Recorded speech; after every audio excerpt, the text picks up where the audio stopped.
O.J. Simpson has his blood also on the right-handed glove that's found at Rockingham, along with the blood of both victims.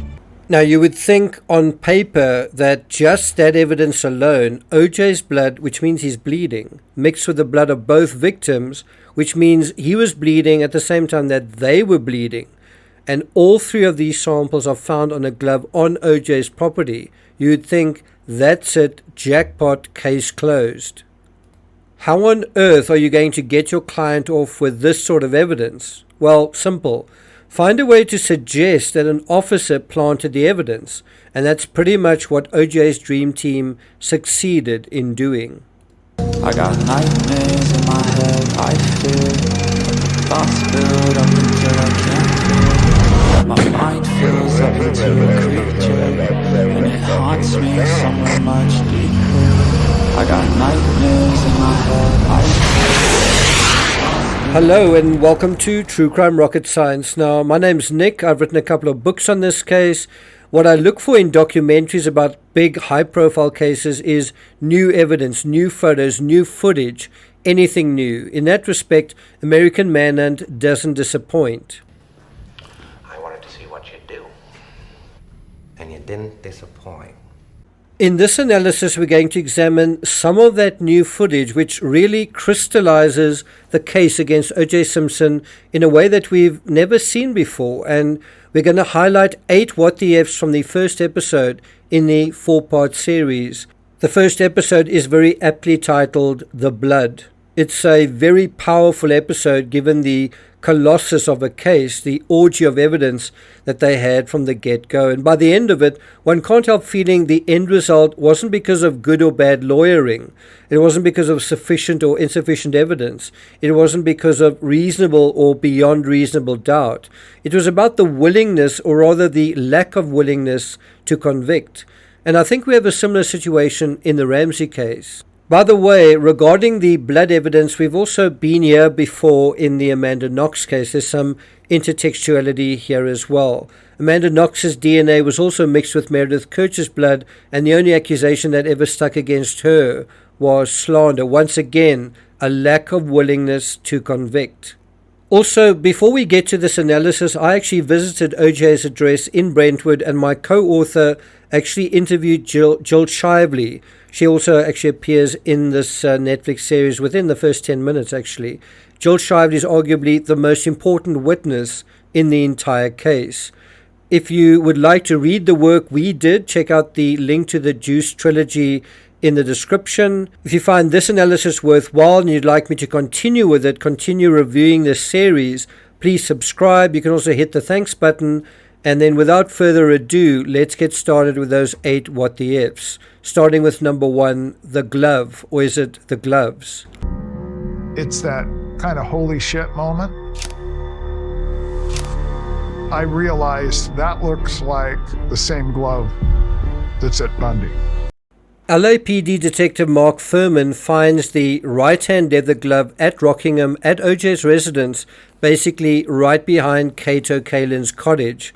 That glove's mate, a left-hand leather glove, is at the crime scene, and we know that this glove would basically form the centerpiece, that whole if it doesn't fit, you must acquit.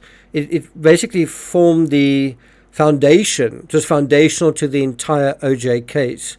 Now, even without any blood evidence, you would think that this would be enough to put OJ or someone from Rockingham at the scene. Now, I do want to talk about how the defense pulled a rabbit out of a hat regarding this evidence and other evidence, especially when you add the blood evidence. But let's move on to the print on the doorknob. Number 2, the print on the gate. Beautiful, bloody imposed fingerprint on a brass turnstile, which opened the gate in the back. Now, we know the killer ultimately lost both gloves, the left at the scene at Bundy and the right at Rockingham at OJ's residence. It's possible that he opened the gate with his left hand, the ungloved hand, and that he was still holding the bloody, dripping murder weapon, which, by the way, was never found, in his right when he opened the gate. But, Are you sure you want to hear this? the bloody fingerprint was never collected as evidence. Number 3, Jill Shively bumped into OJ as he was fleeing the scene. Jill Shively is mentioned in the first 10 minutes of episode 1. That's how important she is. Right after the glove and bloody fingerprint on Nicole Simpson's gate. These events played out on June 12, 1994 at around 10:44 p.m. in Brentwood. As I'm approaching Bundy, a car did run the red light. The white SUV went up onto the center median part. He was really angry, like it was my fault or something. I recognized him as a football player. I recognized the voice as being O.J. Simpson. O.J. backed off the medium and went around north on Bundy and took off. Great, another eyewitness, but Are you sure you want to hear this? Jill Shively was never called as a witness either, and we can go into that. Number 4, Skip Junis witnesses OJ possibly disposing of the murder weapon.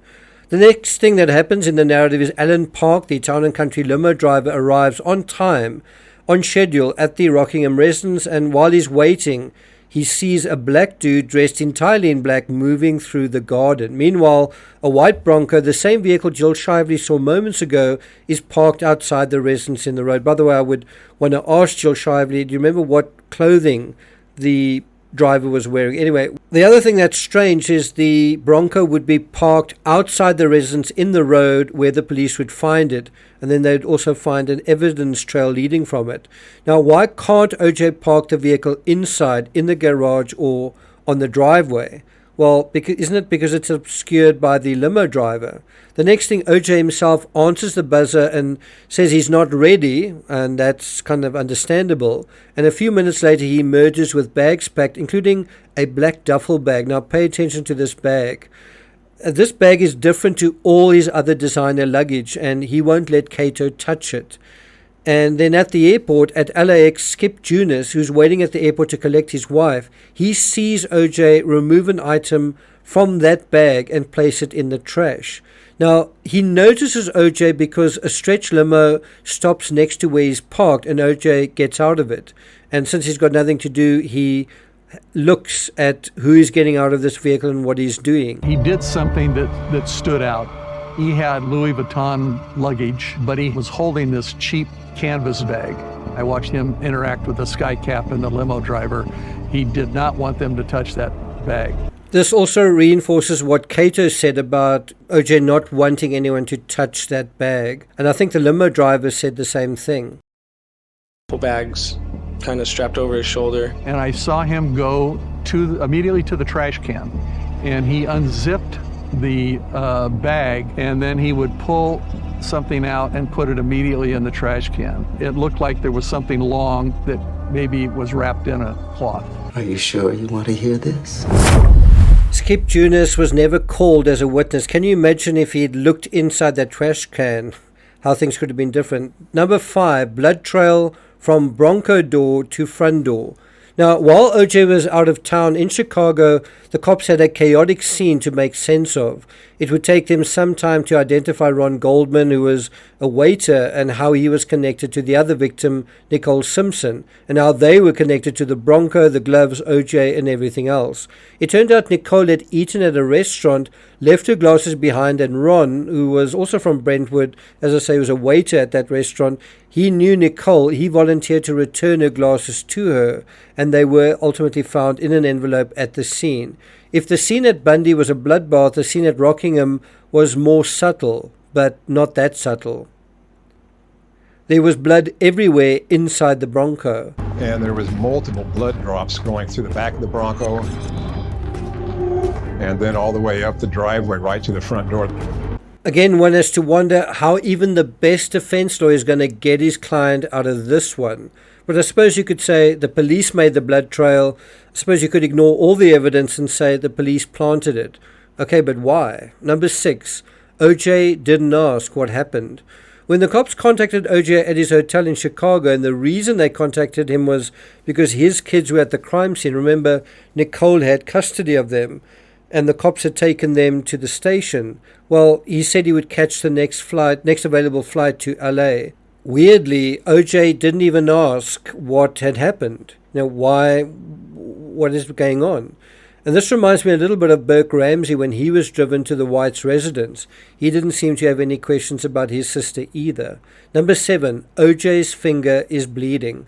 Now consider the situation. The cops arrive at one crime scene, then start to make connections to another, then they issue warrants, and then they take OJ in for questioning the next day, right?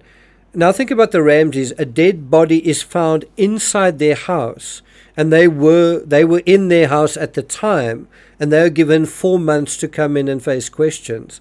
One of the advantages of talking to OJ as soon as they did was they noticed that he, like Jodi Arias and Scott Peterson, OJ had a pretty serious injury to his middle finger, apparently a cut, and they photographed it.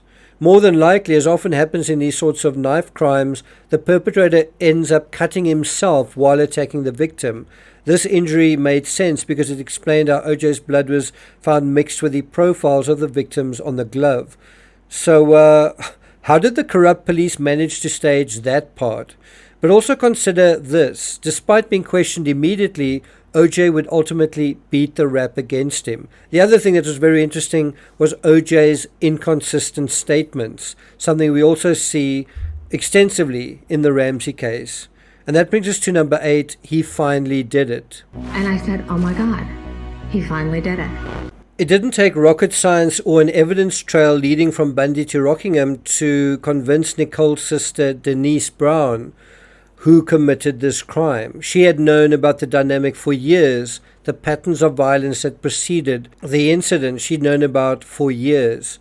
Have you ever thought what the motive was in this case, and was Ron Goldman's death intentional or an accident? Because believe it or not, accidents sometimes happen within the rush and delirium of other emotions and other actions. For me, what's fascinating about this case, terrifying might be a better word, is the skillfulness of OJ's lawyers in reconjuring reality. That in itself is disgusting, but more disgraceful, I'd say, are the people who are misled by it, the people who don't think critically, or won't, or can't. OJ showed that it was possible. The Ramsey case wasn't about race, it was about privilege, but both cases were about the sorts of privileges most of us don't have, and both those cases have provided a blueprint for conning the masses ever since. Make people lose faith in institutions, the media and the police, and then use the media to broadcast your self-reinforcing narrative. You control the narrative, and whoever shouts loudest, longest, and most consistently on subjects that resonate but aren't necessarily true wins. Well, I'm not going to take it further than that, but if you would like me to take it further than that, let me know in the comments. Thank you for listening, and I'll see you guys next time.